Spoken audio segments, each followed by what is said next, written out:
because the battle just wasn't, you know what I'm saying, real high energy and shit like that. So I had a conversation with him after that battle. He was like, Boze, man, these next couple rounds, whatever I do next is gonna shock the world. And I said, bro, I agree. I trust me, I believe you. Feel me? So, you know what I mean? After that, he went up there and battled Kid Slade. Everybody had him losing before the battle, you know what I'm saying? And we was sparring in the hotel the day before. And I'm like, this nigga is leaving Earth right now. You know what I'm saying? And he went up there, he just said he had to get the performance down and the jitters out and shit like that to get comfortable on stage. And he went out there and handled business. You know what I'm saying? And I caught a little bit of his true foe battle. I didn't get a chance to catch everything, but I did catch the third round in that second half of the second. You know what I'm saying? And he learned as he went. And I think that's what this process is about. You know what I'm saying? Even though it's a 2-week prep. You know what I mean? Some people don't really fuck with the 2-week prep, depending on the type of writer that you are. He took advantage of it. He grew every single round. And I think, you know what I mean, I learned something from that too. You know what I mean? Because I like to have a longer prep time and shit like that. But watching him go up there and do that, bro, that shit is inspiring, especially coming out the Crucible with me. You know what I mean? I was just saying that, like, he's gonna be stamped now as the first Crucible success story. Like, That's a fact. 5, 10 years from now, we're gonna remember the first person out the Crucibles was able to make it to Summer Madness. Mm-hmm.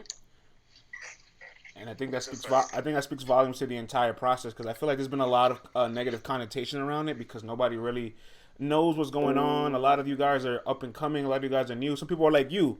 They don't have a lot of Right. battles under their belt, which is good. That means you guys have a high ceiling. But people are like, Right. "Oh, you're a Crucible guy. You're a Crucible nigga," and it's like, well, that's not a negative thing to say. This is just the remodel and rebranding of us becoming professional battle rappers. Don't we have to go through this at some point? And also, bro, a lot of people don't understand, man. The Crucible got us ready for this process. Like, it wasn't just like, oh, we did well in the Crucible, and niggas was like, oh, let's just throw them in. Nah, it was more so. It was a molding process. We had our first round of the Crucible. We only rap 2 rounds for 90 seconds in a room full of people watching us that they couldn't react. So it was a small room setting. You know what I'm saying? To where, you know what I mean, they was kind of priming us for this shot on caffeine. So MVP just took what, you know what I'm saying, he learned in the Crucible as far as, like, you know what I'm saying, not having to depend on crowd reaction, shit like that. Also structuring his rounds to where he gets to the point a little bit quicker, not having super long setups. You know what I mean? And it helped me at least, you know what I'm saying, especially with my rounds as far as like the Crucible and being in those rooms and stuff like that. So, I mean, the Crucible's great, bro. Like, people who knock it, people shit on it sometimes, you know what I mean? But at the end of the day, they really took their time. So shout out to URL, shout out to JB and them boys, man. They really got a gold mine here as far as like the molding talent and developing people to come out the Crucible. I'm excited for this next one. Honestly, I feel like a lot of you guys that came out the Crucible, like you said, it molded you guys. A lot of you came out very polished. Like when I seen a lot of your tape prior to the Crucible, like getting ready for the tournament, I was really like, okay, like he knows how to be direct, which is gonna help him in a tournament setting because people love handmade, tailored material. But I was concerned about some of the things like your awareness to like how to adapt to certain people, how to like really take control of the room because you guys are gonna be battling in front of a crowd. It wasn't gonna be empty like Right. Ultimate Madness 1 or 2. And so obviously the Crucible got you ready for this moment, and I felt like you were so polished in there. Like I thought you were a really raw talent, and after watching your 2 battles in the tournament, I'm like, nah, he's not raw at all. He knows what to do. Right. Yeah, but see, the crazy shit is, bro, like, you know, us being new, people don't really do their homework, you know what I mean? That's not a knock to the fans, you know what I mean? You see somebody, sometimes you don't want to go back and watch all the old footage, but, you know, like, in this new process and stuff like that, like, I don't got that many battles, like you said, you know? People probably thought, you know, I've been doing this for a while and shit like that. Now, I got like 15, 14 battles, you know what I'm saying? That's this is where I'm at with it. So, you know what I mean? Like, the process definitely helped me get the jitters out. It helped me, you know what I mean, kind of learn. And also being in front of URL in the Crucible, like the scouts and, you know, some of the talent that flew out there and stuff like that, and the fans that flew out to support, you know what they look for. You know what I mean? Like, what's going to shake a room. So that's why I look up to some of these other people, like in the UN1 tournament, like the Kid Chaoses, the Lou Castro, the Fonz, because you see them develop so much from being able to see what they did early on in their career and be able to develop and kind of stay in their lane, you know what I'm saying? and shake a crowd and move a room. So that's what I learned throughout the tournament and also the Crucible. That kind of helped me. You feel me? What attributes development as a battle rapper, right? Because this isn't like a sport where you're able to physically play basketball, football every single day, so the repetition of something gets better, right? Like every time you battle, it's spread out. It's like once a month, once every couple Right. months. So you don't get the chance to physically engulf yourself in the activity, but you get to practice all the time. So where's the development come in? Is it like a lot of film? Is it like getting some mentorship? Is it a little bit of everything? Like, For me, like I can't speak for everybody else. For me personally, like it was the matchups, and I know people, you know what I'm saying, might think what they think about that, but the matchups for me, because what URL did with us in the Crucible is they matched us up with different people that were not as similar to us. You know what I'm saying? A lot of style clashes to where you can kind of run free in your bag and try new things. You feel me? Like they know I'm a puncher. You know, I angle punch a lot. You know what I'm saying? That's kind of like my lane.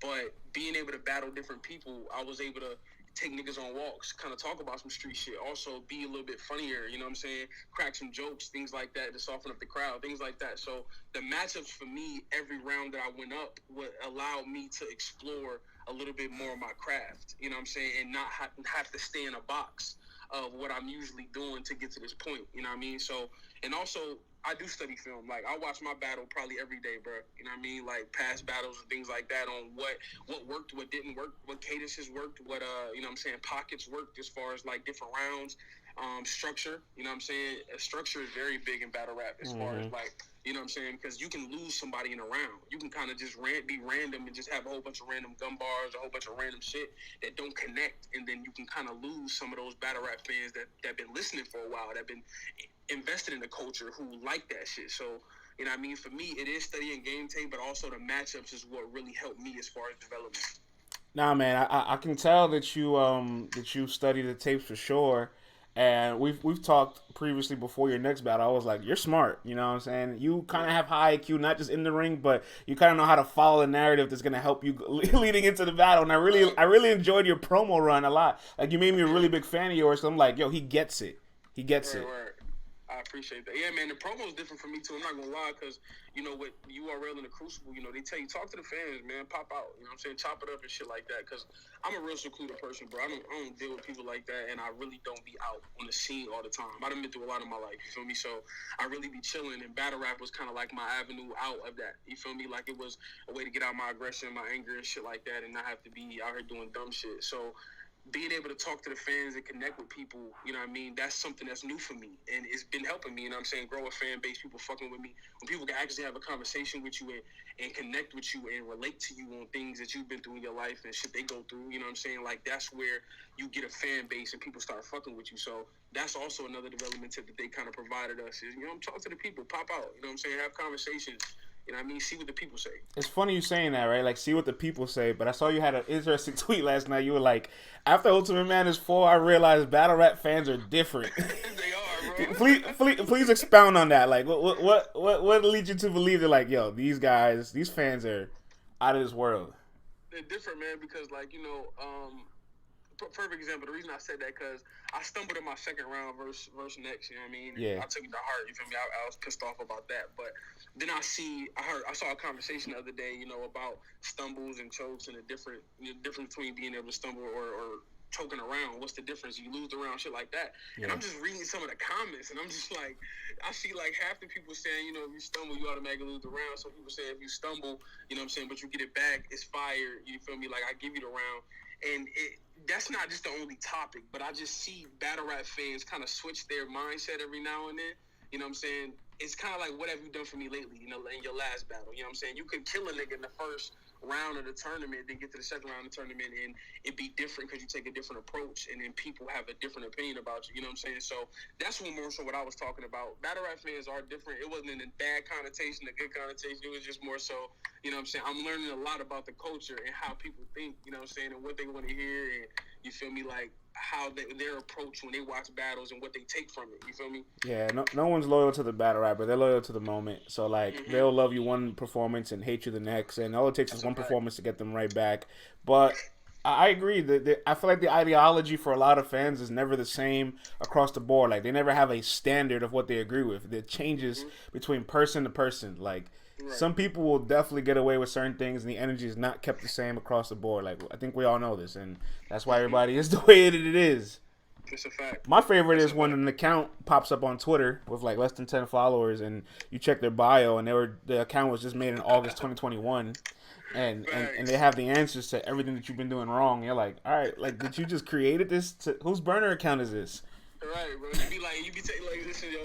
Some of the niggas in UM4, we chop it up. We got a little chat and shit like that. And every time a fan like say some wild shit, you know what I'm saying? They say something, and they be like, yo, go check their page. You go check their page. Niggas got like 3 followers, got 1 picture. You know what I'm saying? Ain't retweeted nothing. We like, who is these niggas, bro? But at the end of the day, I take all criticism, bro. I don't care if you got 3 followers, 300. You know what I'm saying? If you watching my battle, I appreciate it. You give me a view, whether it's good or bad. Yeah, I will say the caffeine chat. I don't know who those fans are, and I need to find a way to meet them in person because like when you battle next, the chat was in shambles. Of course, you didn't see it. You're battling, and I don't know if you got a chance to probably see or see any screenshots afterwards or whatever. But that chat was in absolute shambles when Next was battling. Yeah, yeah, yeah. And it's crazy shit, bro. Because like, I could say this after battling him. Like, I don't got no problem with Next. You know what I'm saying? I did an interview. You know what I'm saying, with Cap and shit like that. I was talking about the 3rd round a little bit and stuff like that. My thoughts on it, but you know what I'm saying. I fuck with Next. You know what I'm saying? I think he fire. I think he cool. You know what I mean? But I also don't think that many people hate him. You know what I mean? Like, I do think people do hate on him, but like True Folk kind of said in the interview, you know, they was talking about the believability and all that extra shit, you know what I'm saying? That's subjective, you feel me? But I don't think the whole world hates Next. I see a lot of Next supporters and people that fuck with him, you know what I'm saying, heavy and stuff like that. So when I saw the fan vote and things like that, you know, I had my own opinion on it, but I didn't get to see the different comments and stuff like that. I did get to see some screenshots, you know what I'm saying, some people going through saying certain things during the battle and stuff like that. But that shit was crazy, man. It's all new to me, but it's fun. It's fun. You know what I mean? Like, just getting there to watch everybody's opinion unfold during the battle and what different people take from a battle. And then when that shit drop on the app is a different beast, bro. Like, oh yeah. Oh my God, the app is a whole different beast. Like, that's what I'm learning. Well, if those guys are behind your back, 9 times out of 10, the numbers kind of reflect on the performance there. That's what I will say. Next in Real Name Brandon got their battle postponed till 9/11, and so make sure we get the reporting right. Obviously, Next was in contact with COVID with somebody after the face-offs between Friday night to Saturday morning. So this was after he was with everybody. So that's why he wasn't exposed to anybody else in the battle. Right. And then Real Name Brandon had the opportunity to advance because it wasn't in his control, but he decided to postpone the battle instead.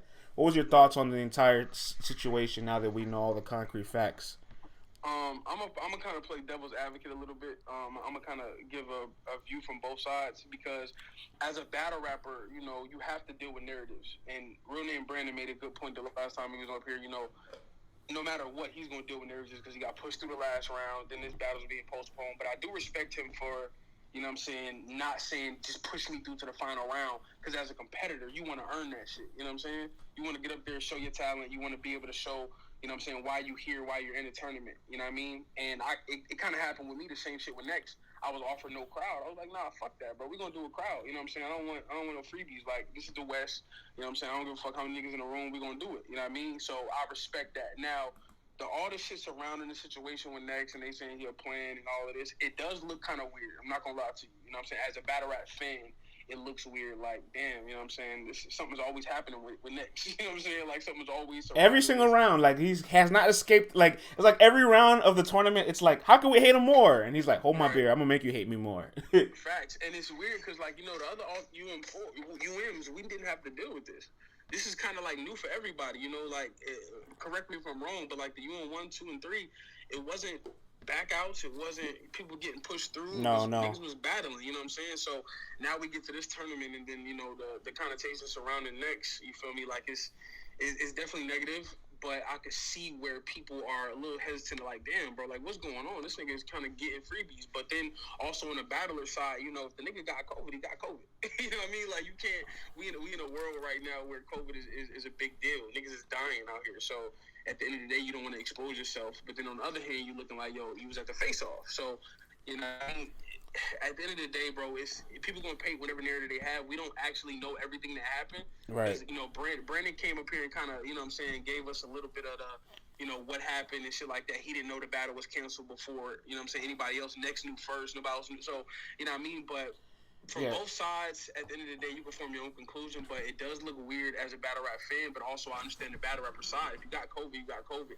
You know what I mean? And as Brandon, you want to show your talent. You don't want niggas to think that you just got here for free. Like, it's just a freebie. You know what I'm saying? You chose to actually battle instead of getting pushed through to the final round. So I commend that. I think this is a perfect opportunity for the league to kind of hold themselves a bit accountable, because it's like, all right, how soon did you know this battle wasn't going to happen? And why didn't you announce the exact reason why the battle didn't happen? When battles get postponed, unfortunately, we have this savage culture that doesn't stop to think, is the battle rapper okay? Like, these guys work very hard to prepare the material. They've been practicing for weeks. More importantly, business-wise, there's a lot of money on a set. You've got directors there, you got camera people there, you got producers there, you got Smack there, you got staff there. Like, nobody's wasting hundreds of thousands of dollars to have people present for a battle, just for a battle to not go down unless it's a very severe reason. But nobody ever thinks about that. The first thing they think is, oh, this person is ducking, this person is this person is that, right? So if you don't get the chance to beat the narrative and tell the people why a battle is not happening first, and you let them speculate, it's over.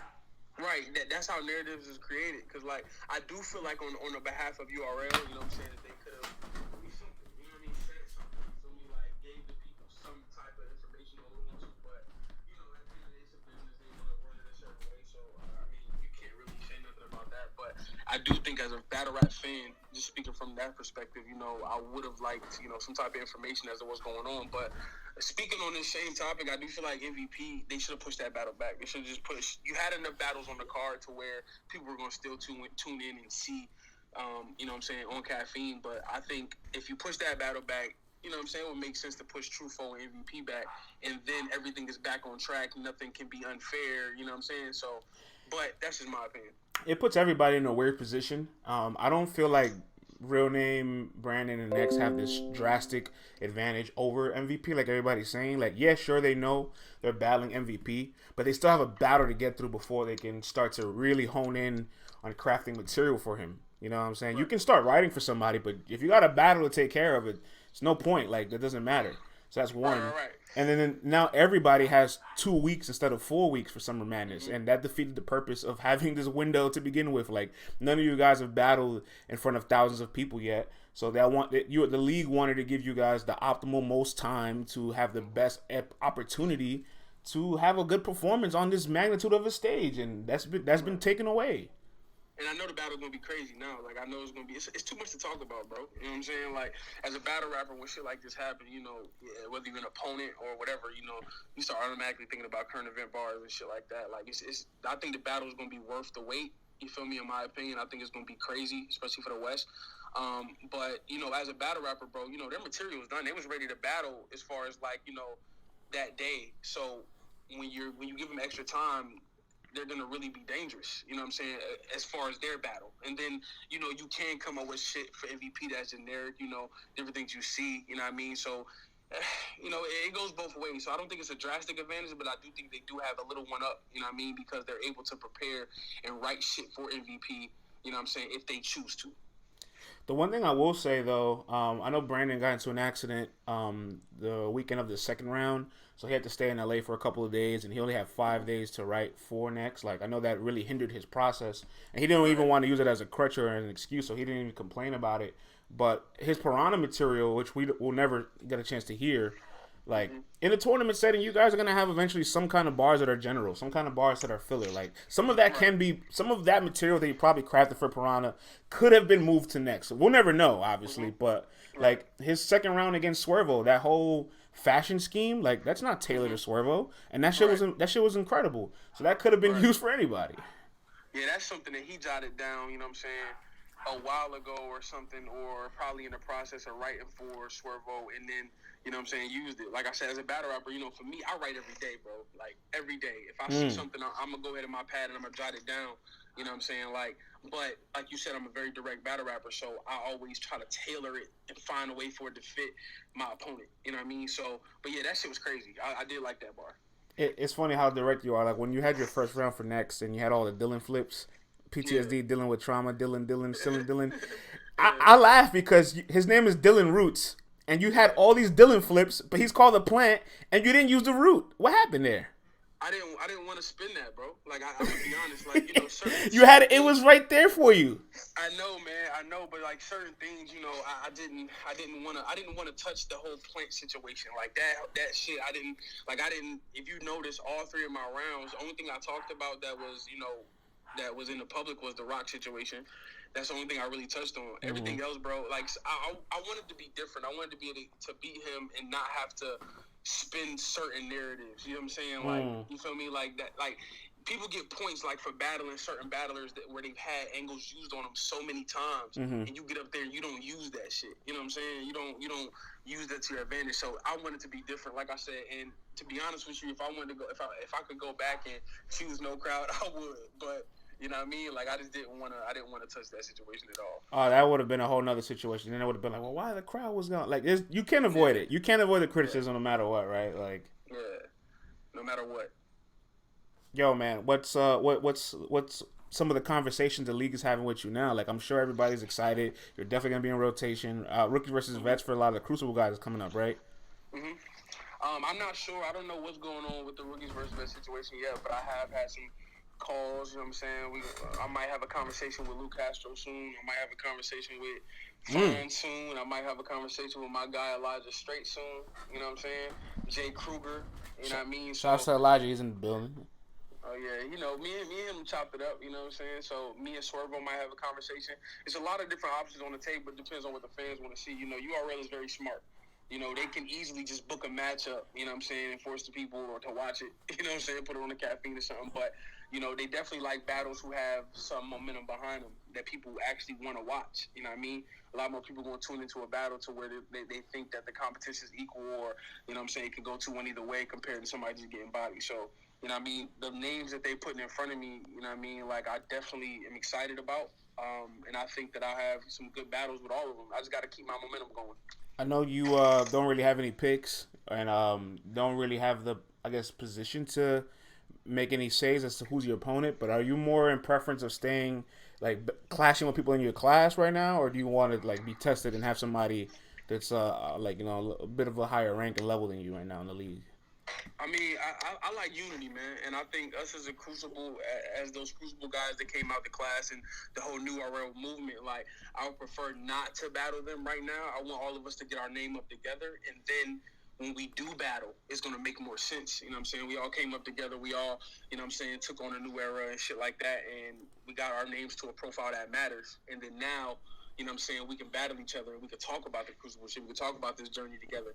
But I'd rather battle somebody who's a little bit more established right now because, like I said, it's subjective. Some people think that I'm there to the point where I can stand in the ring in front of Luke Castro, in front of Alphonse, and not get washed and have a good battle or perhaps beat them. You know what I'm saying? So that's what I've been hearing a lot of. So I'd rather stand in front of a Lewis, stand in front of a Fonz, in front of a Real Six, something like that. So that's where I'm at right now in my career. But, URL got their plans, and they're going to work it to the best of their ability. No, that's exactly how I feel, too. Honestly, looking at the first class, right, UM1, everybody that had, like, exits in the tournament or post-tournament, like, their first matches were like, vets that, like Nightwing and Suge, right? Kid Chaos and JC, then he battled Danger Zone, Easy and Cortez, and Sick and Magic, Sick and Chilla. Like, they got real tests to see, like, what's their ceiling like? Can they match these guys' energy? And then they also put them against, like, vets that, like, are well established but past their prime to say, all right, technically, right now, this guy's running and gunning. He got the fresh legs. He's energetic. This person is past their prime. This shouldn't be a competitive battle. And it kind of showed. Like, when Easy battled Cortez, like, he kind of lapped him. When Kid Chaos battled Danger Zone, he outperformed them and just crushed him with his energy. See, I think people got to understand. Like, we was talking about this yesterday. It's a great conversation because, y'all see us in a battle in a tournament setting. You know what I'm saying? It's different in the tournament, bro. Like, you know what I'm saying? As fans, they might not think so, but you structure your rounds a little bit differently. It's your time. You know what I'm saying? At the end of the day, you got to get certain material off. You kind of compact certain things into certain rounds in the tournament. I think outside of a tournament, these people that were in UM1, when they got out the tournament is when they really flourished. That's when your career really started. You know what I'm saying? Yeah. In the tournament, this is the first time people get to really see you and see what you about and see if you can really, perform at a high level. And then once you're out the tournament, that's when your career starts, bro. That's when you can do a lot more. You have longer time limits. You have these people that standing in front of you that has a lot more to talk about, things like that. So I think with our class, with the new RL class, and also with the people that's coming from UM4, people's perception is gonna change of us and where we're at, where we place in the battle rap culture after this tournament. That's when people are gonna get a better gauge of who we are, where our talent is, and where we're gonna fall in line at. But I did want to ask you a question because we had a crazy conversation on Twitter yesterday about UM1 versus UM4. Mm-hmm. And what's your thoughts on that? I think you guys are a deeper collection of talent. Like, I can pick out more names from UM4 that I think will have really well establishable careers, but I think they have so far a higher ceiling with their top two. Like, they got Easy and Real Sick.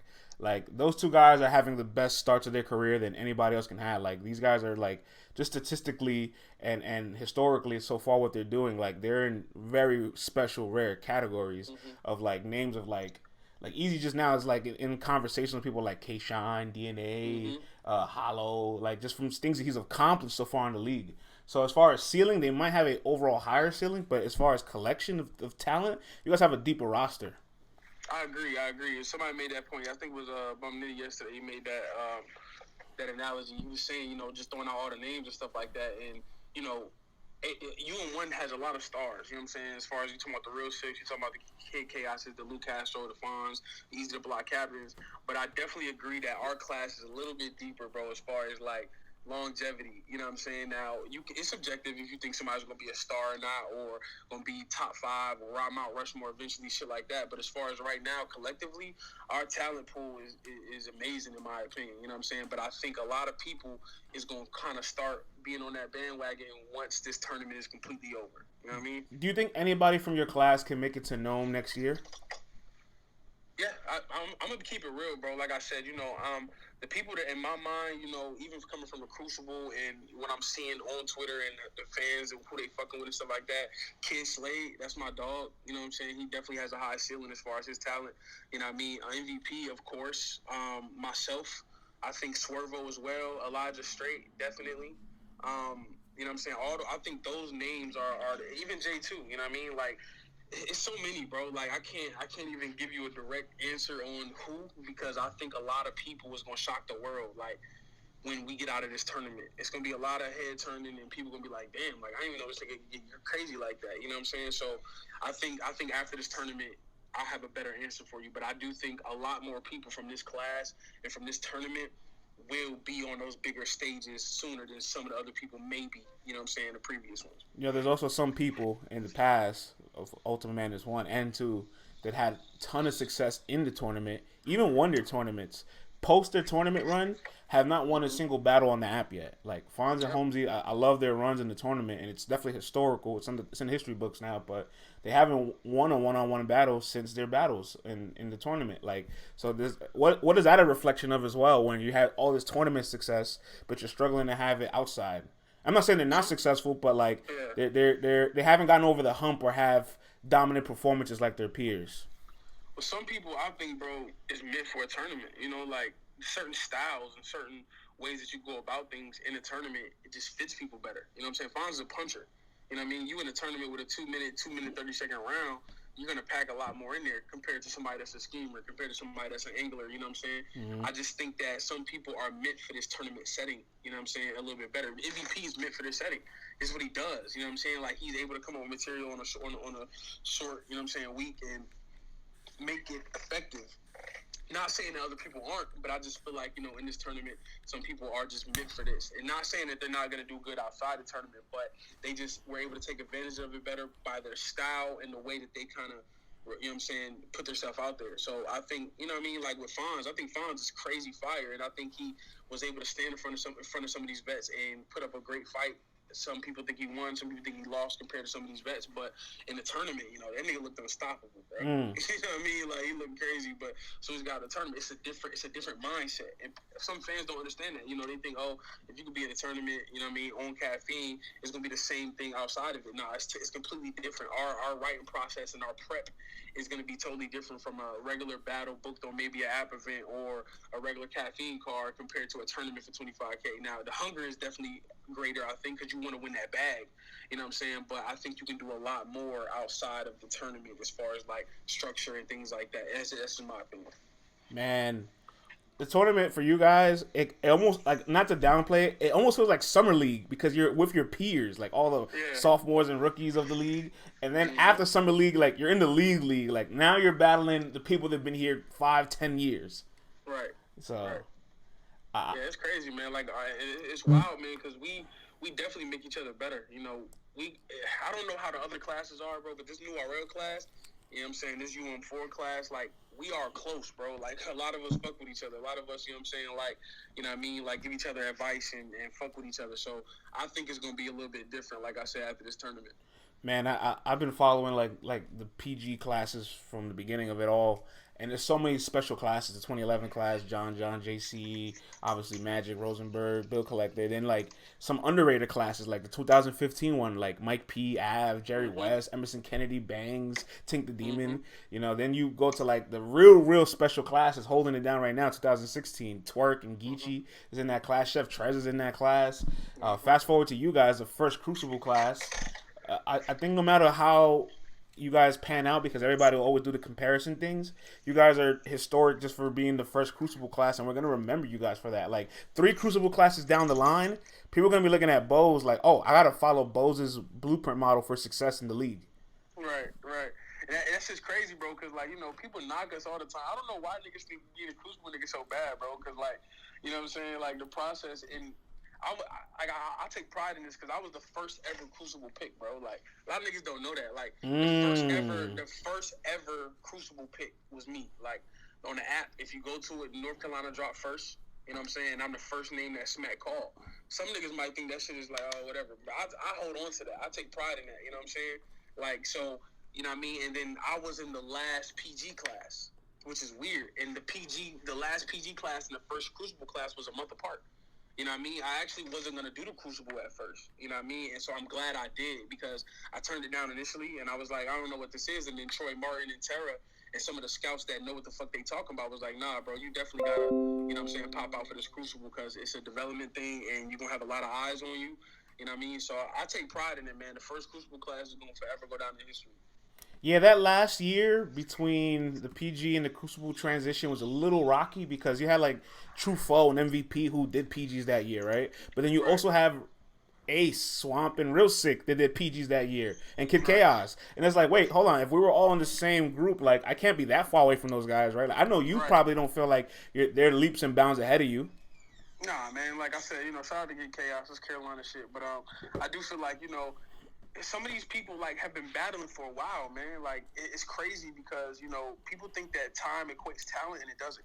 You know what I'm saying? Like it doesn't. Time does not equate talent. You know, at the end of the day, you can see an it factor from somebody in one battle. You can see a star potential in somebody from one battle. You know what I'm saying? And you know, like I said, it's subjective. People have their opinion, but I don't think the new era is that far ahead of us. I just think that they are very smart and intelligent battle rappers where they took their craft serious, they took their opportunity serious, they took advantage of them, and then they also took advantage of the opportunities they got after the tournament and stuff like that in order to develop themselves. Once we get those same opportunities, you know what I'm saying, then we'll see. I think we'll be able to gauge it, you know what I'm saying, with our journeys and shit like that up to this point. But yeah, I don't think they're that far ahead of us, but I definitely think that they're at their ceiling right now, and they're killing shit. They're definitely keeping the battle rap culture going. You know, I asked a couple people from Ultimate Madness 4, I asked Elijah this as well. Do you feel like you've arrived yet? And everybody said no. Do you feel the same way, like you haven't arrived yet? Man, I swear to God, bro, nobody's seen nothing from me yet. Like, I promise you, bro. Like, you know what I'm saying? Niggas can say, like, even my first round versus Stumbles, like, you know what I mean? People didn't give me credit because Stumbles was so bad in that battle, like, for their opinion. You know what I mean? Then I get to next, and there was a whole bunch of shit surrounding that. You know what I mean? So, at the end of the day, I don't feel like I've even given the people half of what I got. You know what I mean? Like, when I get out this tournament, this next one, I think is going to be the best gauge of who Boze is and my talent and my ceiling. Like, I'm about to go fucking crazy. Talk heavy, man. Talk fucking heavy. Damn. Yeah, I'm about to go crazy. Yeah, no, I can't wait. I definitely, I got to be in the building for some of these because I haven't gotten the luxury of seeing a lot of you guys perform live. So I want to know what that's like as well. And I feel like everybody gets a real different, like, aura. Like, I mean, like, URL events are real exclusive now. They're all in California. A lot of people don't get the opportunity to be at those events. But I encourage everybody, if you get a chance to watch some of these guys in the flesh, like, it's a whole different atmosphere. And I feel like you, as somebody that, you got to come see me live. Like, you're going to start selling tickets because it's like, I'm going to bring that energy. I'm going to give you a good performance. And I have good material, so it's going to age well. Yeah, that shock value is important, bro, because, like, you know, if you notice before the tournament, people were shitting on the tournament. It was like, man, who is these niggas, bro? Like, you don't know them. Like, who is They these hit y'all with the young. They hit y'all with the young ill, man. Like, who is this right. nigga? In our first stream, we had about 7,000, 8,000 viewers. You know what I'm saying? Watching the first round of the tournament. So some of those fans were either you know what I'm saying, looking to see if we ass, if we trash. Some people were looking at, you know what I'm saying, some supporters of ours that was just watching us. And some people was just like, okay, fuck it, I'm a battle rap fan, I'm going to watch this. And, you know what I'm saying, that's why I love the caffeine crowd, because I don't feel like people they come in biased. I mean, I do think that they have their opinion of some people on a card, or if they don't know you, they're going to automatically kind of write you off automatically, but they're still going to watch. They're going to see what you do. So that shock value of that first round really, you know what I'm saying, shocked the culture. I think, you know what I'm saying, like, we here, bro. Like, you know what I'm saying, they didn't put us here for no reason. You know what I mean? So that's what I enjoyed about it.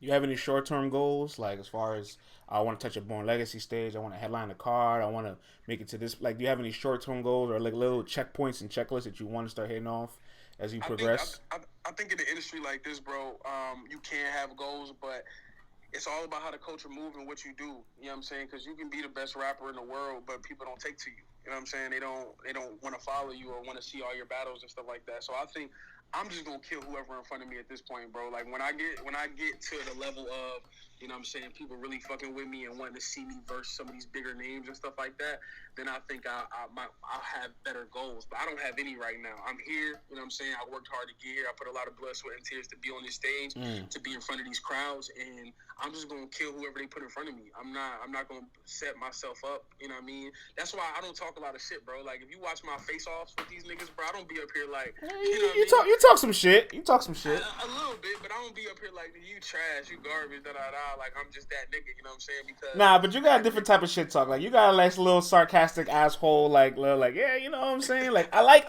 that. Right. But I don't want to be the nigga be like, that nigga cocky with he trash. You know what I'm saying? Like, nah, I don't, and I don't feel like you genuinely feel that way. Anybody who's making it here, like, this is the highest point, highest level of battle rap. Like, you know, like, if you're standing across from me, you have to be good. So I can't call you trash. That's a fact. But, like, you know, as far as goals, man, like, you know, if I had to give you one, I would say, you know, I definitely want to be on a gnome. That's probably my goal, and I think I'm going to work towards that. You know, short-term goals, you know, Born Legacy could be, you know what I'm saying, doable. I know October is going to be a crazy month for URL. Absolutely.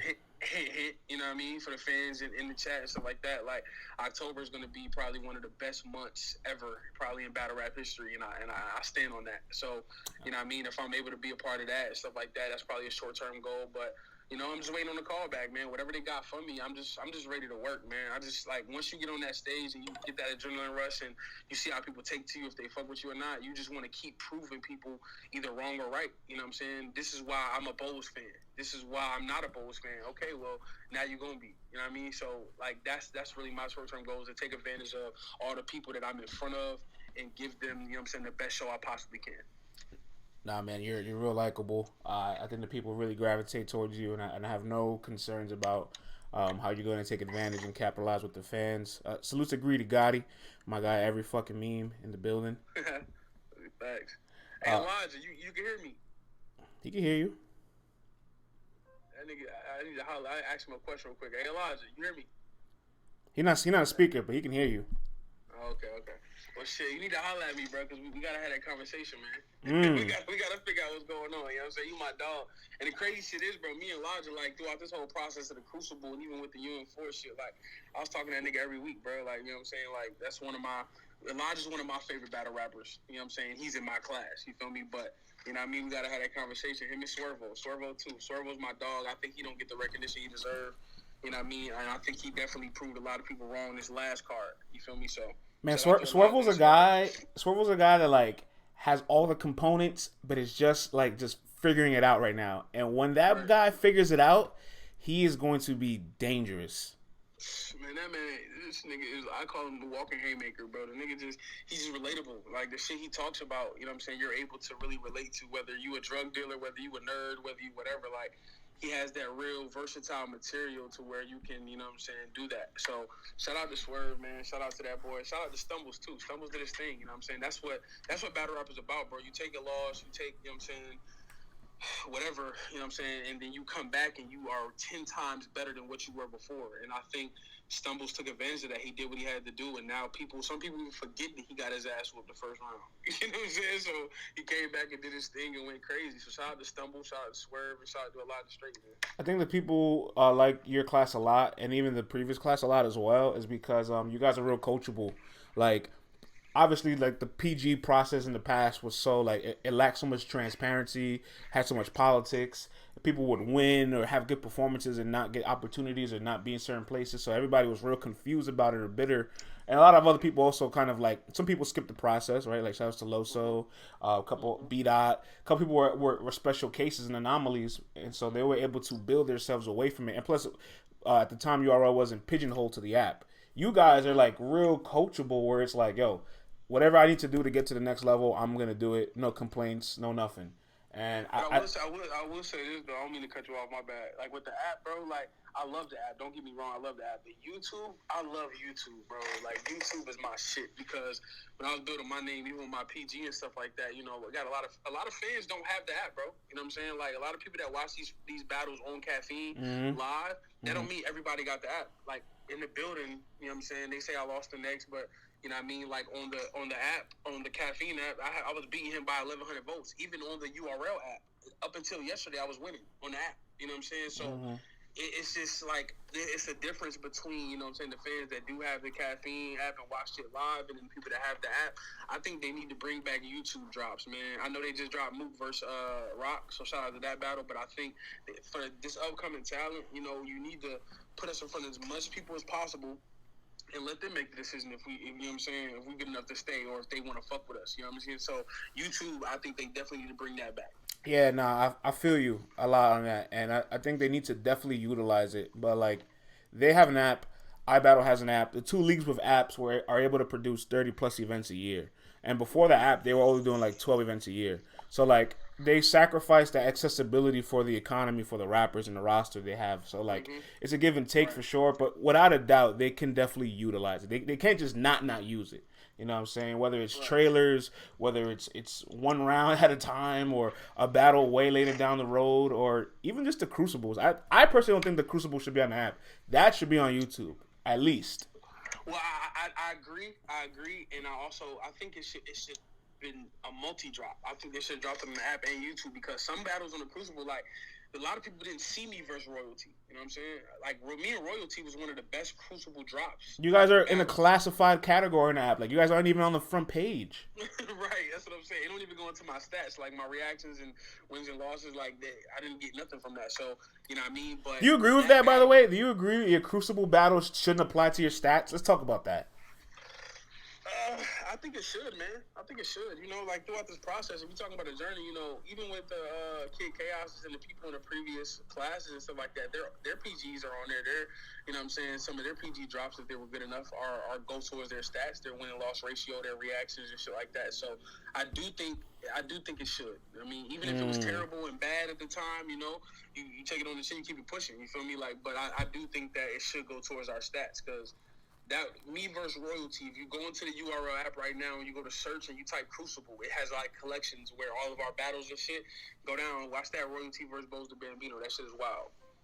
No, that's a good battle, and I agree. Like, if I see both sides, right? Like, if it adds on to your stats, it's pretty much padding shit for you guys once you progress, because now if you know, when you were beating next, you probably now 3-0 on that app, and being 3-0 on the app already puts you in the top 50, and then one or two more wins, you're in the top 20 to top 30. Like, that's already really boosting your career off of those Crucible battles that if you progress to this point, you probably won. But there's people that lost their Crucible battles that had good performances. There's like Casino and Kid Slave, good example, right? Kid Slave's winning that, and Casino lost that, and then Casino lost to Piranha, so then like he's going to be 0-2, 0-3, and he's like, wait, he's better than this. Yeah. Like I said, you know, and it's just a process, man. But I do think, like, I don't know, man. It's a weird situation because, some people would say those battles aren't as good. You know what I'm saying? You was developing things like that. But it's just, if you're going to be fair to everybody, be fair to everybody. People in the past, like, before us have PGs on there. You know what I'm saying? So this is just, like, kind of like the PG. So I think it should kind of be collective. It should go into it. But I also think they shouldn't have put in collections. You know what I'm saying? Like, I agree with that for sure. I know they got a lot of kickback on some of the battles that did drop, but understand that all of those people aren't here. You know what I mean? All of those people that they were talking about that they didn't like and they feel like shouldn't have been on the app and shit like that. All those people aren't necessarily here right now. Yeah, well, they gotta set themselves up for success, and you guys, because in the middle of a Crucible drop, we're waiting for Super Fight to hit the app. We're waiting for this recent Born Legacy card. It's an app exclusive event, and we're like, yo, hold on, where are these battles that we just witnessed that I'm waiting for, and then I'm getting a Crucible guy that I don't want to see. Not saying that I don't want to see you guys, but that's just how the fans probably think. Like, I don't know who Boze is, and I'm waiting for Mike P and Real Sick to drop. Right. So then they're not going to give you a click, and then it's like, wait, you're not putting them in the best position to succeed. Right, but see, and the crazy thing is, they do their best with marketing. So I do shout out you for that, because what they do is, if they're waiting on, to drop a Crucible battle, they'll drop it, or they'll drop a fire battle first that people have been waiting to see, let it sit for 2 days, and then drop a Crucible battle right after it. So then when you go to the app, the first battle you see is the Crucible battle, but then you scroll past that and it's the battle that everybody wanted to see. Like, I think at the time it was Danny Myers and Kid Chaos that people wanted to see, and shit like that. And then I think it was a Born Legacy. I think it was a Your Honor and Dot or something like that. So they were interchanging the battles so that fans couldn't ignore it. They had to see that battle in order to get to the next one. Now, of course, our names, they're like, who the fuck is these dudes? You know what I mean? They didn't have to click on that battle. You know what I mean? But it gives them the option, like, okay, like, your battle you wanted is here. You feel me? But also check this one out. You know what I mean? So, like I said, the app is a different beast. Once I figured that shit out, bro, I swear to God. Do you think I personally feel like the numbers reflect, to a degree, on the performances you guys are having. Do you feel like it's accurate, or do you take it with a grain of salt? It's hard. It's hard to see, man, because like MVP versus Kid Slade. They got MVP getting 30 on the app. That's not a 30, bro. I'm sorry. Like, it's not a 30 on nobody's side. So if you got Kid Slade winning 2-1, and he gets a lot of reactions because they just like him material, that's cool. You know what I'm saying? I'm not taking nothing away from Kid Slade or MVP, but, you know what I mean? Like, even my battle versus Stumbles, it has, I think, like 25K reactions and stuff like that. You know what I mean? And a lot of people felt like that I went crazy in that battle, but a lot of people didn't know me. But that battle also doesn't have replay value. So the people that are watching it, you know what I'm saying, they're probably only watching it one time, and then now they're ready for the next drop. They're ready for whatever is coming on the app next. You feel me? So I don't think that the reactions and the numbers reflect the level of the performance at this stage in our career. I think once we kind of build our name up, then we can kind of get a better gauge of how our performance was, depending on the reactions and the votes and shit like that. Right now, people are just getting hip to us. You know what I mean? So I don't see it like that. Yeah, I know everybody, like, some people like, fuck the votes. I don't care for it. I do feel like it tells an interesting storyline, and sometimes you can see revisionist history happen because people can go back and re-vote on battles. Like, Jada Nightwing had a losing record, and after Ultimate Madness, motherfuckers went back and changed their opinion on all of his battles. That's how much of a fan base he grew. So, like, you can, like, even if you don't agree with it, you can literally witness revisionist history happen, and there's some kind of value in that biasness. Or Easy the Block Captain. He's fucking 7-0 in the app. It's like, oh, yeah, that kind of makes sense. That might be right. And it's crazy because, like, like with the tournament setting, it helps us because you're battling other people in their fan base. So, perfect example, I battled Stumbles in the first round. A lot of people weren't hit the Stumbles. A lot of people weren't hit the me. Second round, I battled Next. Next has a huge fan base as far as he's been here. He's been on Caffeine before, so he's already started developing a little bit before me as far as the fans and stuff like that. So now when the battle drops on the app, his fans are forced to watch me. You know what I mean? So at the end of the day, they're forced to see me and see what I do. You know what I mean? So, but I think Next was a little tight when that battle dropped because he thought he just, you know what I'm saying, beat me clear. And then people on the app was like, nah, bro, this is not what it is. So, okay, see, that's a good example. That's a great example. You lost in the building, right, unanimously, no votes. We go on the fan vote. Right. And then on the app, you're winning. And you're like, you see, hold on. They got something right here. So. Right. But then also Caffeine Live, bro, you only get to see that once, you know what I'm saying, initially. And then on the app, you can go back and rewind shit. You can hear shit in depth, you know what I'm saying? And I think I do well on camera as far as like my material transpires on camera. Some people aren't. Their material only is pretty good in the room, and then you get on camera, you're like, oh, that went, you know what I'm saying? That went crazy. So I think my material did transpire well on camera, you know what I'm saying, in that battle, Yeah, I things agree. like that. But I do want to go on record saying, bro, like, Yeah. I was in that bitch fighting for my life, bro. In the West, on the West, bro, like, it's a different room, bro. I'm just saying, like, the West Coast is a different type of crowd, bro. And then, like, you know, Next is, of course, one of their gunners. So, you know, like, I had a lot of pride going into that battle because I didn't want people to think, oh, Boze got to not have no crowd in order to get his shit off. But, you know what I mean? That was definitely one of my toughest battles not because of my opponent, and I'm not taking nothing away from Next, but it was the toughest battle for me because of that room. Like I was in there with 60 West fans, you know what I'm saying? They don't know me like that. I'm battling one of they niggas, you know what I'm saying? So I'm in there fighting for reaction. And like I said, that's not taking nothing away from Next. I think Next did well in that battle. You know what I mean? But I just want to go on record saying I was in that bitch fighting for my life, So all right, you wouldn't call it bias and you wouldn't call it a gas room, right? You wouldn't say that. I'm not saying that. No, all right, no, because I think those two things get labeled too freely. Like everybody's like, this is gas, but I don't think it's gas. But I cannot lie. I gotta be honest. There is a bit of excitement there for sure. Like no, it is, bro. Like you understand. Listen, so this and rightfully so. If you're in your city, battling in your city, and you don't kind of have some kind of excitement, some kind of like crowd or energy that's rooting for you, like, is it really your city? Right, that's a fact. And you gotta look at it this way, bro. Before the battle, Geechee, when we was live on Caffeine, Geechee was like, you know, we're not gonna be biased. We're not gonna, you know what I'm saying, we're gonna show love to everybody. You can't control that, Geechee. You know what I'm saying? Like, you can't control that. At the end of the day, you can't control that shit, bro. Because at the end of the day, Next is in the room with all people who want to see him win. They want to see him do well. You never know niggas could have went to kindergarten with this man and just want to see him be successful. You can't be mad at that. I can't be mad at that as an op either. I can't be like, oh, you know what I'm saying, you knew this nigga for 15 years, you can't gas him. You know what I'm saying? Like, no, because if you come down to Charlotte, I guarantee you I'm going to have 150 niggas in the building, and you might not get reaction on no bar. You feel me? Like, that's just what it is. So I can say that it was a little biased because we're on the West Coast. This is a West Coast battle rapper. I can say it's a little bit of gas because people take his material over there a little bit better because they fuck with him. You know what I'm saying? But they did show me a little love. I can't sit here and say that I didn't get no love in that room. You know what I mean? Like I would be a lame ass nigga for that because I did get love in that room. But I do feel like I had to fight a little bit harder in order to get more reaction on certain things because on the app, like I said, you look on the app and you look in when the battle happened and stuff like that. Even when 2 judges out of 5 said I got 30, the whole West was like 30. It was like, nah, this is not a 30. Hey, look, man, look. I know we're 4 years removed from New York being the hub of URL events, and I'm happy that URL is traveling all across the country.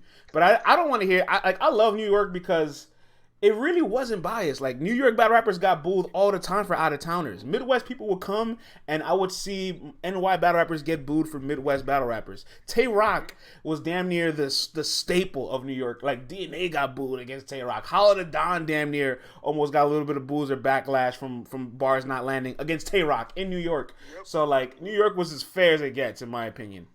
Yeah, it is, bro. But then I'm just saying, bro, the West is different, man. It's just different, bro. I'm telling you, I'm sitting up there and I'm over here saying some crazy shit, and these niggas is just staring into my soul, just like, yeah, that ain't it. I'm like, bro, what the fuck is you talking about? Like, so then we get on the app, and I'm looking at these same bars, and I'm looking at niggas, and people on the app showing me love. Like, that's crazy. Boze is going crazy right now. He's fire. You know what I'm saying? But like I said, that room is different, and you know, I live and I learn. I'm new to battle rap. I'm technically a rookie, you know what I mean? So I'm learning different things. I probably could have took a different angle, maybe get people in that room on my side a little bit more. You know what I mean? Like, I learned from it at the end of the day. I'm not taking nothing away from Next, but you know what I mean? Like, he did have some bars in his battle that wasn't the best bars that got a lot of reaction. You know what I'm saying? Like, I'm going to go ahead and say it. The CBD cremation bar, that bar when in the room shook as a haymaker. But then it goes to show you battle rap fans are different because in the room it shook, but outside the room a lot of people did not like Elijah told me that was the nail in the coffin. That's the one won in the battle. Elijah said that was the Damian Lillard buzzer beater in the battle. Like, that's what made you lose. Thanks, bro. Like, that was the one, bro. That was the one. That was better than goddamn Harlem Hospital giving beds. Bro, when Next hit the cremated bar on you, like, he did the Damian Lillard hand wave. Like, bye, it's over. Man, I I was so mad, yo, in that room, in that bar head. I looked at my nigga behind me. I said, bro, like, I just might as well walk out this fucking battle, bro. I was like, you know what I'm saying? And it's crazy because Next had a lot of crazy shit. Like, the Chia Pet bar is one of the most fire That Chia bars Pet bar was dope. I've ever heard him say. So, like, you can watch me on interviews, bro. I'm never going to shit on Next. I'm never going to take nothing away from him. But in that room, he did get a lot more love than I did. You know what I'm saying? But it's the West Coast. And at the end of the day, like, certain bars are going to hit on your coast, bro. Like, so that CBD bar, people hate that bar outside of that room sometimes. Some battle rap fans like it. Some battle rappers like it. But for the bar to make Whack Bar of the Week on 15 Minutes of Fame, like, it has to be more people didn't like it than like it. You know what I'm saying? Like, so, and like I said, I'm talking about one bar. I'm not even talking about a round. I ain't even talking about the third round yet or how I felt about that. So I'm not taking nothing away from Next, but it's just certain bars like that, bro. That shit hit over there. It blew my mind. I was like, what? Like, you know what I'm saying? So, but it is what it is. All right, man. We'll wrap things up shortly here. I do got one request to the one to pull up. His name is Scam Mario. I'm gonna add him as a speaker. Go ahead, man. You have any questions for Boze? Yeah, I just wanted to salute Boze while I came in here. I kind of didn't want to interrupt. Y'all had some good convo going. But yeah, Boze, you definitely made me a big fan in the tournament. I was already kind of hip to you. I'd seen the Bad News joint. I think I seen you on Bullpen too, but I already thought you were fire, but you really made me a fan. And I just wanted to say I'm looking for you versus Bonds in a rookie versus sophomore setting. And I want to see you versus Loso on Rookies versus Vets. Oh, no, I appreciate that, bro. Real shit. Like I said, you know, any fan that, you know what I'm saying, watch me or been hip to me, bro, like, you know what I'm saying, y'all could at any point be like, you know what I'm saying, like, oh, I don't fuck with Boze. So I appreciate y'all taking the time to actually listen to me and, you know what I'm saying, rock with me and follow my career, bro. And I'm going to do my best not to let y'all down, man. But Fon's gonna have to come outside soon, bro. He gonna have to come outside because you gotta think about it, bro. Like he just said, you know, it's too many people saying it. You know, when too many people say it and people, the momentum gets behind it, people won't want to see that. So, like I said, I salute you, bro, and I really appreciate you. Like I said, tune in, watch some of my shit, and like I said, I won't let you down, my nigga, for real. Yeah, man, keep working. I appreciate it. And thanks for letting me tune in, LTBR. Oh, greedy, man. You know you're always welcome up here. Appreciate you, bro. All right, man. We got requester here. His name is Scam. Any question for Boze? Yo, yeah, just a quick question. I don't know if you had already touched on this or not, but I wanted to know if the reason you thought, like you were saying, how you was on the West and they was pretty much in there for NXT. Do you think that has something to do with how nervous you were and why you may have stumbled in the second round? And if so, what is something you think that you can do in future battles to alleviate that when you battling somebody that's in their hometown? You know, right. Yeah, no, that's a great question, bro. I'm gonna keep it a band with you though, bro. I've never stumbled and choked in any battle ever. You know what I'm saying? So in that room, and I'm gonna tell you why I stumbled. Like I said, I knew my material front and back. When I practice my rounds, I always mix them up. You know what I'm saying? I never do it in the order it's supposed to be and to make sure I know them. I always get high before I do them. You know what I'm saying? To make sure I got my material down. But the reason I stumbled in that battle, my mouth was dry as a bitch, and I don't like drinking water in the middle of my rounds because I feel like it takes momentum away from what you're doing, especially the type of battle rapper I am. I rely on cadence, energy, and shit like that. So, you know, if you watch any of my battles, I never drink water in the middle of my rounds. And I think with the stakes of how that battle was and what I had to do to come in there and beat him, that's what I learned from that. Sometimes, you know, I have to take a step back, drink some water, and get my shit together. You know what I'm saying? So it's not because I did not know my material, but it being in that room was added pressure to that. So in that situation, you only have a split second when something happens in a battle to either get your shit together or you know what I'm saying, completely say fucking in Jersey out of a round. So when that happened in that situation, bro, the pressure in the room did get to me. I'm not gonna lie to you. I was nervous in that room. I was. You know what I'm saying? I was a lot more comfortable round one than I was round two. And it's not because of my material. It definitely was because of who I was battling, where I was. You feel me? And I felt like, you know, I had to step up to the plate and be a better Boze than I was in the first round. But I don't think that's why I stumbled. It was simply because I wasn't drinking no water, bro. My mouth was dry as hell. So, you know what I mean? But learning from that, bro, now I know, you know, it's okay to take your time in those rooms. You know what I'm saying? If your material is there, people's going to fuck with you no matter what. They're going to follow you around. You know what I mean? And it's okay to step back, take a sip of water, you know what I'm saying, and get back into your shit. But like I said, if you watch the battle, I stumbled for like good 5 seconds, 6 seconds, and then I got it back, and I had a lot of good material after that got reaction. So it's definitely a learning thing, and I'm definitely never going to do that shit again, I promise. So you think those like, because that's interesting to hear, because do you think like those few seconds that battlers take in between the rounds, whether they're getting reactions or not, to take that sip of water, you think that takes away from the energy of the round or the entire battle? I do think it takes away from where you at in your material, whatever pocket you in. Because think about it, if you're a cadence battle rapper like myself, you know, you have a section, it all goes together. If you miss a beat, it's not gonna work. You know what I'm saying? So if I was to take a sip in the middle of that Dylan shit, I don't think it would have hit as hard as it did. You see what I'm saying? So I don't think it takes away from the whole battle. I don't think it takes away from the whole round. But I do think that if it's not a haymaker before you take a sip of water, you know what I'm saying, people automatically is going to form their opinion. Oh, this nigga choking. Or you know what I'm saying? Or, you know what I'm saying, like, he has to get it together. But it's subjective, bro, to different battle rappers and what they do. I do think that for me, because of who I am and how I battle, when I sip water in the middle of rounds, it kind of just takes away from what I do, and I think it takes away from the next bar that's about to hit. I don't necessarily think it's going to take away from the whole round. Like, I don't think I'm never going to be able to get a reaction in that round after I drink water, but I do think it takes away from what I do as a battle rapper. So, but I do think going forward, after learning that in the next battle, that's something I can do. You know, it's okay to sip water in the battle to make sure your mouth not dry, to make sure people can hear you, to make sure your projections are good, to make sure, you know what I'm saying, shit like that. But like I said, I'm learning, man. Yo, Scam, man, I appreciate you pulling up for your question and all that. Appreciate you letting me come through, man. Oh, for sure. No, all love. I appreciate that question, too, but that was definitely a good question. I got one more, man. I got King Problem here. Just requested to be a speaker. King Problem, any questions for Boze? Yeah, I do.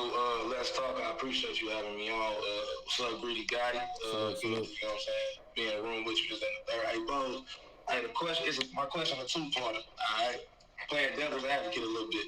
Okay, so it's now out, you know, about the whole situation with real name Brandon and Next, right? Now he could have advanced without having to battle Next, right? So my question is a two-parter. How do you think that would have reflected on real name Brandon had he chose the route to be like, you know what, I ain't got a battle, I get an automatic buy for a second time to go straight to Summer Madness for the 25 G's? How do you think that would have reflected on him? And the second part of it is, if you were in that predicament, what would you have done in said situation?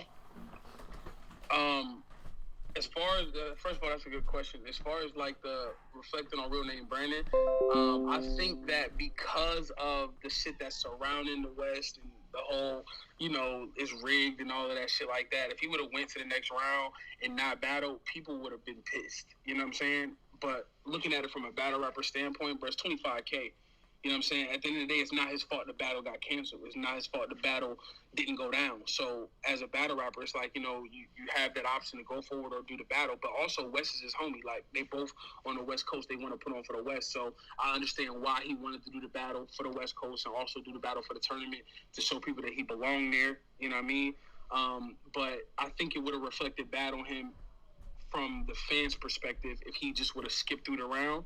But I also seen a lot of fans say, you know, if they were in that position, they would have just took, you know what I'm saying, said fuck the battle and went to the finals. You know what I'm saying? Because it's Brandon. Hey, Bo, it's crazy you say that because I ain't gonna fake it. With the 25 G's on the line, I'm not gonna lie to you. Like, I definitely would have been like, yo, like, I hate to do it, but and say less, I only got to rap twice. Yeah, and to answer your second question, I would have been in the finals on God. I would have been in the finals.